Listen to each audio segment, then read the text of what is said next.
heilig wird der enge Gott. Dort erhebe sich zum Reich himmlischer Herrlichkeit. Strieft, dass wirklich gerecht sie vom Stolz, vom Egoismus und der Scheinheiligkeit an am Haft von der Herrlichkeit ugeholt ging.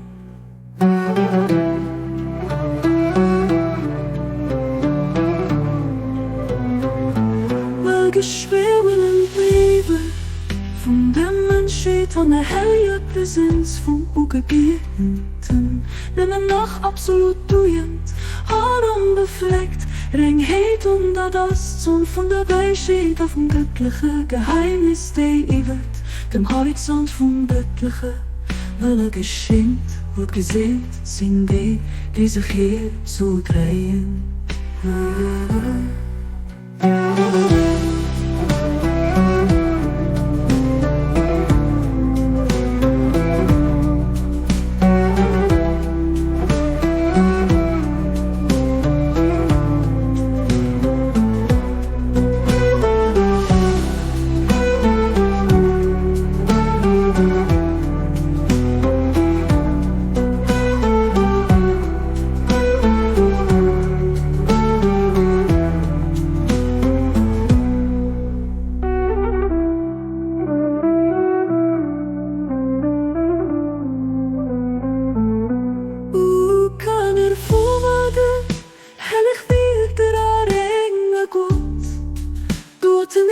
Sich zum Reich himmlischer Herrlichkeit, strieft, dass wirklich gerecht sie vom Stolz, vom Egoismus und der Scheinheiligkeit an am Haft von der Herrlichkeit ugeholt ging.